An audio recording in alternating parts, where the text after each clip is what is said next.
Qonunchilik faoliyatining fan, ta'lim, madaniyat va sport masalalari qo'mitasi hamda viloyat hokimligi hamkorligida yig'ilish o'tkazildi.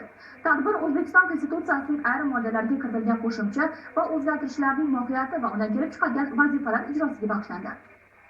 Shiddat bilan o'tib borayotgan vaqt barcha sohalarda keng ko'lamli islohotlarni amalga oshirishni taqozo etganidek, mamlakat va jamiyat hayotida bo'layotgan yangilanishlar qonunchiligimizga ham o'zgartish va qo'shimchalar kiritishni talab etmoqda.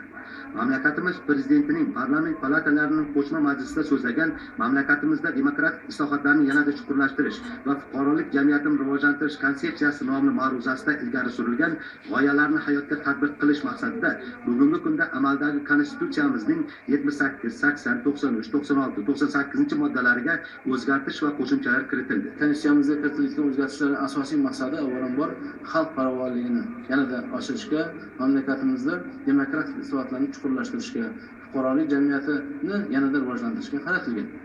Shu maqsadda mana O'zbekiston Respublikasi Konstitutsiyasining 78-moddasining 1-qismi 15-bandiga o'zgartish kiritilyapti. Bu moddada asosan Oliy Majlis Qonunchilik palatasi hamda Senatining birgalikdagi vakolatlari nazarda tutilgan. Mana shu birgalikdagi vakolatlariga endilikda bosh vazirning mamlakatda ijtimoiy-iqtisodiy holati yuzasidan hisobotini eshitish masalasi ham kiritilgan.